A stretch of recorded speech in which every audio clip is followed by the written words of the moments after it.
सबको जय मसीह की। मैं जतिन बब्बर और आप देख रहे हैं मसीह परिवार चैनल। जैसे कि आप सब जानते हैं कि मैं इस चैनल पे प्रभु के अलग अलग दासों की वीडियोस डालता हूं, तो अगर आपको हमारा चैनल अच्छा लगता है तो आप इस चैनल को ज़्यादा से ज़्यादा सब्सक्राइब जरूर करें, ताकि आप प्रभु के वचन को सुन सके। वीडियोस को ज़्यादा से ज़्यादा शेयर करें, ताकि जिन लोगों तक वचन नहीं पहुंचा उन तक भी वचन पहुंच सके।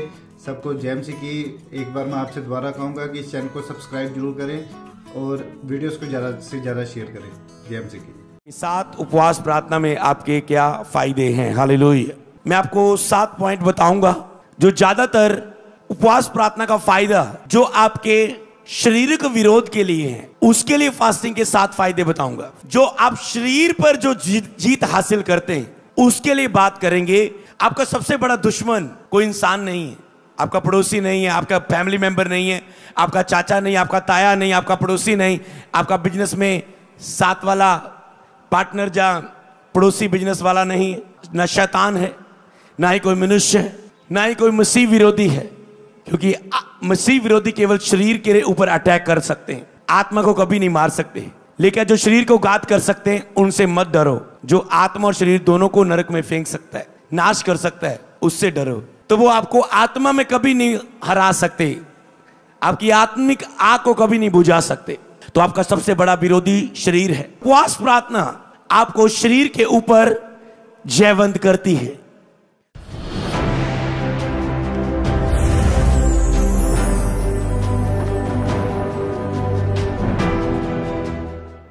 उपवास प्रार्थना आपको शरीर के ऊपर जयवंत जीवन जीने के लिए सहायता करती है। पहला पॉइंट, हालेलुया। लिख लो इसे, 7 पॉइंट आपको लिखने कि उपवास प्रार्थना आपको शरीर के ऊपर जयवंत जीवन जीने के लिए सहायता करती है। आज आपका सबसे बड़ा दुश्मन शरीर है। अगर आपने शरीर को हरा दिया, शरीर को जीत लिया, तो आपने अपनी लाइफ के हर एक हिस्से को जीत लिया। सब बोले आमीन। तो आपका सबसे बड़ा विरोधी कौन है? शैतान नहीं है। क्योंकि अगर आपने शरीर को जीता हुआ है, शैतान की क्या मजाल कि आपसे वो आत्मा से पंगा ले सके। अगर आप टोटली आत्मा है और शरीर शून्य हो चुका आपके लिए, तो जहां पर आप शरीर के ऊपर जीत हासिल करते हैं, उपवास प्रार्थना आपको शरीर के ऊपर जयवंत करती है। तो 7 बार इसे घोषणा करना जब तक आत्मा में ना चले जाए। बोलो, उपवास प्रार्थना मुझे शरीर पर जो मेरा सबसे बड़ा विरोधी है मुझे जयवंत करती है। बोलो 7 बार ऊंची आवाज से, उपवास प्रार्थना मुझे शरीर पर जयवंत करती है जो मेरा सबसे बड़ा विरोधी है। उपवास प्रार्थना मुझे शरीर पर जयवंत करती है जो मेरा सबसे बड़ा विरोधी है। उपवास प्रार्थना मुझे शरीर पर जयवंत करती है जो मेरा सबसे बड़ा विरोधी है। उपवास प्रार्थना मुझे शरीर पर जयवंत करती है जो मेरा सबसे बड़ा विरोधी है। उपवास प्रार्थना मुझे शरीर पर जयवंत करती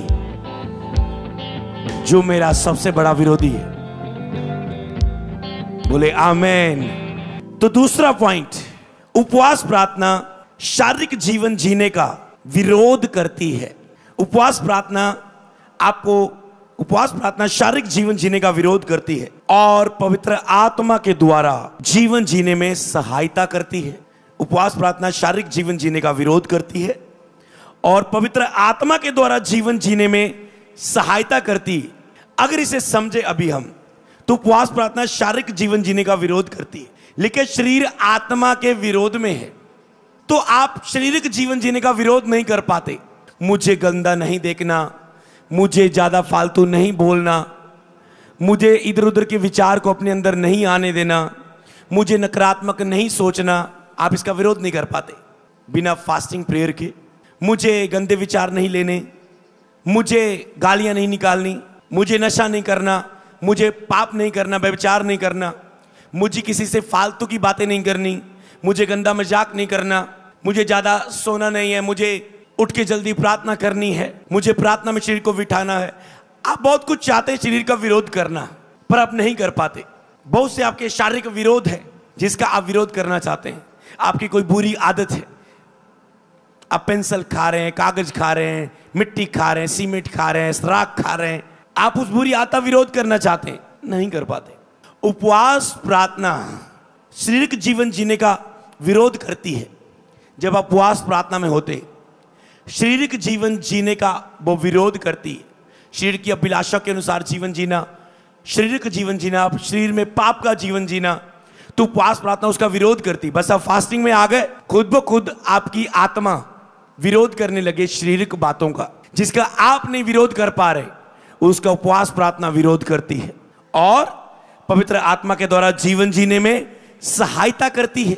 उपवास प्रार्थना पवित्र आत्मा के द्वारा जीवन जीने में सहायता करती है। कितने लोग पवित्र आत्मा के द्वारा जीवन जीना चाहते हैं, पवित्र आत्मा की अगुवाई में चलना चाहते हैं, पवित्र आत्मा के द्वारा सेवा करना चाहते हैं? तो उपवास प्रार्थना पवित्र आत्मा के द्वारा जीवन जीने में सहायता करती है। आप कहते हैं मैं पवित्र आत्मा के द्वारा जीवन जीना चाहता हूं, मैं शरीर के अनुसार नहीं, क्योंकि शरीर के अनुसार चलूंगा तो मरूंगा, पर अगर आत्मा के अनुसार जीवन जीऊंगा तो जीऊंगा, परमेश्वर की महिमा के लिए चलूंगा।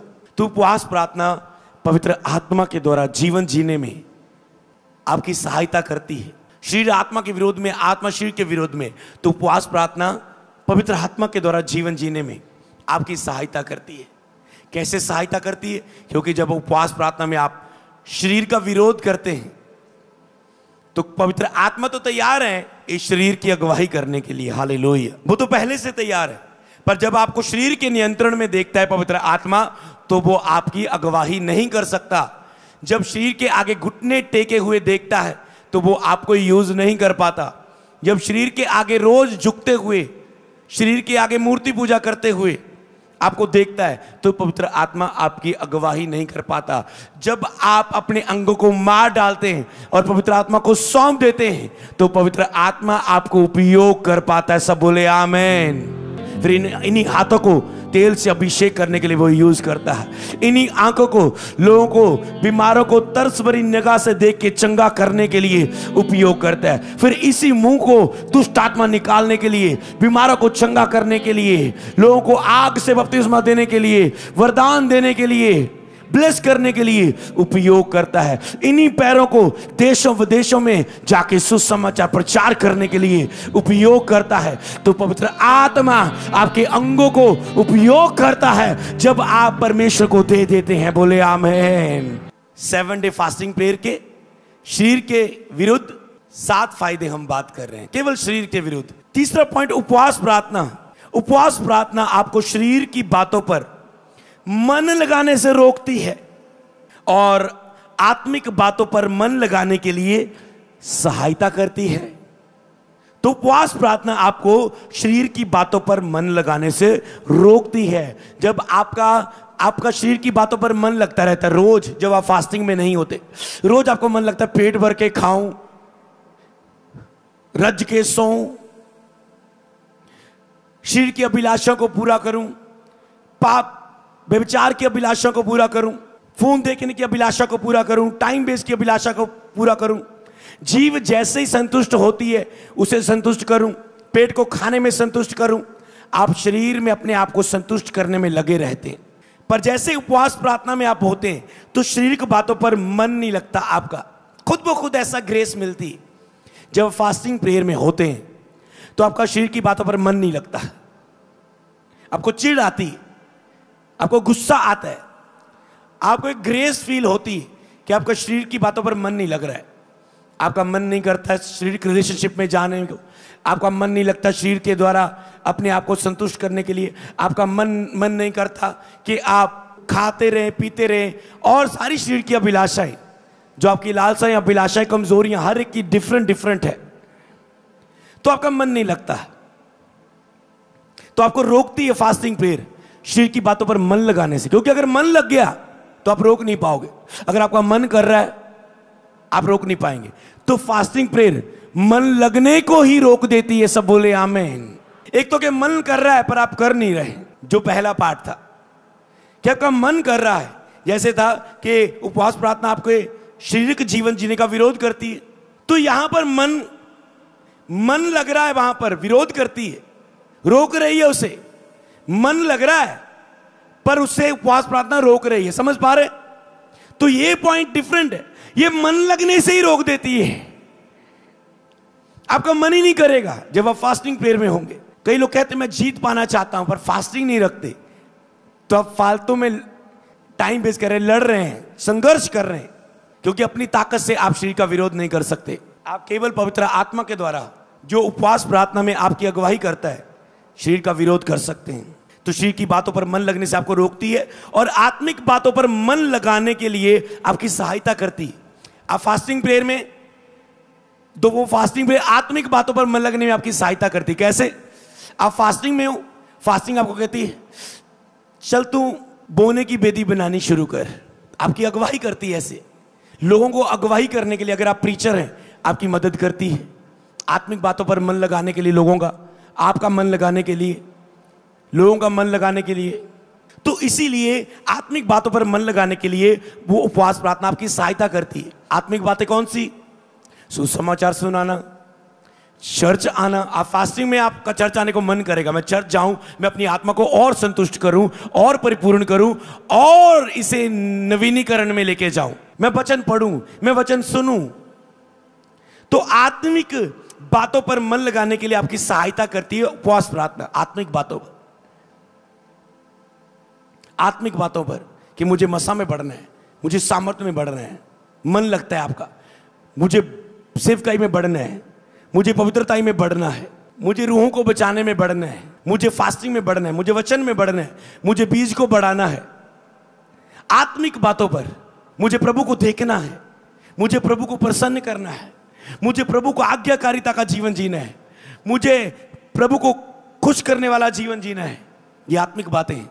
मुझे दूसरों की सहायता करनी है, मुझे दूसरों की भलाई करनी है, मुझे दूसरों की चिंता करनी है, मुझे लोगों पर तरस और तरस भरी भावना से लोगों को देखना है। जब आपके अंदर लोगों के लिए तरस आता है, एक तरस भरी निगाह आपके अंदर होती है, तो आप लोगों के लिए, लोगों को ब्लेसिंग का कारण बनते हैं। तो पवित्र आत्मा आत्मिक बातों पर मन लगाने के लिए आपकी सहायता करता है। बाइबल पढ़ना आत्मिक बात है, 7 डे फास्टिंग प्रेयर में जाना एक आत्मिक बात है, नाइट प्रेयर में आना आपके लिए एक आत्मिक बात है, तो सहायता करती है। अगर कोई लोग फास्टिंग में नहीं है ना, प्रेयर को ऑनलाइन देखना या चर्च आके अटेंड करना इससे भी रोक सकती, क्योंकि शरीर की अभिलाषा में जकड़ा हुआ है बंदा और उससे मन ही नहीं कर रहा है मैं लाइव ऑन करूं। उसे इतना कामों में बिजी कर लिया, शरीर ने इतना बिजी किया है, वो सोते सोते रात की मीटिंग देख रहा है, क्योंकि शरीर का नियंत्रण है। तो आत्मिक बातों के लिए फास्टिंग में आपकी सहायता, फास्टिंग में आपको बार बार लेके आएगी। चर्च चल, हर बुधवार मिस नहीं करना है, हर बुधवार में स्पेशल ले हैंड है, स्पेशल सितंबर महीने में ब्लेसिंग है, हर संडे में, तो मुझे चर्च मिस नहीं करनी। तुम फास्टिंग में नहीं हो, तुम मीटिंग मिस करोगे। ये एक आत्मिक बातें, रेगुलर मीटिंग अटेंड करना, तुम उसे मिस करोगे, तुम्हें नहीं पता लगेगा तुम क्या खो रहे हो, तुम अपना बोना मिस करोगे, अपना विश्वास मिस करोगे। क्यों? क्योंकि आप आत्मिक बात है वो, आपको उस पर मन नहीं लगता, क्योंकि आप फास्टिंग प्रेयर में नहीं है। जैसे उपवास में जाते हैं, आपको बहुत सी ग्रेस मिलती है, आप बहुत सी आत्मिक वेदियां बनाते हैं, आत्मिक बातों पर आपका मन लगता है, रूहों को बचाने में, भटकी हुई रूहों को पास लाने में, और बहुत सी आत्मिक क्रियाएं हैं, आत्मिक बातें हैं जिस पर आपका मन लगना शुरू हो जाता है कि मैं प्रभु भोज लूं, मैं प्रभु भोज के लिए आप एक्साइटेड होंगे, मन लगेगा आपका। तो अगली बात, अब कुछ बातें मैं वचन आपको दूंगा और उसके अनुसार मैं आपको बताऊंगा। रोमियो 12:1 के अनुसार उपवास प्रार्थना में आप अपने शरीर को पवित्र करके परमेश्वर की सेवा के लिए दे पाते हैं। इसे लिखेंगे, बाद में वचन पढ़ेंगे कि रोमियो 12:1 के अनुसार उपवास प्रार्थना में आप अपने शरीरों को पवित्र करके परमेश्वर की सेवा के लिए दे पाते हैं और उसकी महिमा के लिए, परमेश्वर की सेवा के लिए और उसकी महिमा के लिए शरीरों को आप परमेश्वर को सौंप देते हैं, परमेश्वर को दे देते हैं। जैसे मैंने कहा था, सौंप दो परमेश्वर को, वो यूज करेगा इस शरीर को। तो यहां पर अभी क्या यूज हो रहा है? मेरा शरीर, मेरी आवाज, मेरी जीभ, मेरा बोलना, मेरा सिखाना, तो ये शरीर यूज हो रहा है। कब होगा? जब आप उपवास प्रार्थना में से परमेश्वर को सौंप देंगे, इसे पवित्र करके। तो क्या पॉइंट लगाया? उपवास प्रार्थना में आप अपने शरीर को पवित्र करके परमेश्वर की सेवा के लिए दे पाते हैं। हर एक, जब तक आप पवित्र करके परमेश्वर की सेवा के लिए नहीं देंगे, पवित्र आत्मा इसे उपयोग नहीं कर पाएगा। तो उपवास प्रार्थना में आप अपने आप को पवित्र करके परमेश्वर की सेवा के लिए दे पाते हैं, क्योंकि परमेश्वर पवित्र भेंट को ही रिसीव करता है। जब तक आप सेवकाई के लिए अपने आप को पवित्र करके नहीं सौंपेंगे, जो कल रात मैंने बताया था कि अगर तुम 2 महीने पाप, 2 महीने फिर से पवित्रता में खड़े होगे, साल में बाद 2-4 महीने पवित्रता में काम करोगे, तो परमेश्वर यूज नहीं कर पाएगा आपको। बाद में आप कहेंगे मैं बढ़ नहीं पाया, मैं रुक गया। और सेवकाई रुक कर फिनिश कब हो, रुक गई एक अलग विषय है, पर रुक के फिनिश हो जाना एक बहुत बड़ा विषय है। तो अगर होलीनेस नहीं है, जितनी होलीनेस, जितनी पवित्रताई, मैं सीधा कह सकता हूं, अगर पवित्रताई बिल्कुल नहीं है तो खुदा आपकी सेवकाई में अगुवाई के लिए बिल्कुल भी नहीं है। अगर पवित्रताई थोड़े महीनों की है तो खुदा आपके साथ थोड़े महीनों के लिए है। अगर पवित्रताई सदा की है तो खुदा आपको कभी नहीं छोड़ेगा, सदा आपको उपयोग करता रहेगा। हर दिन, हर सुबह, हर शाम, हर रात, हर महीना, हर साल। आप केवल साल में 2 हफ्ते, 2 महीने में केवल यूज होने वाले नहीं रहोगे, आप साल के हर महीने खुदा के द्वारा उपयोग किए जाओगे। बोले आमीन।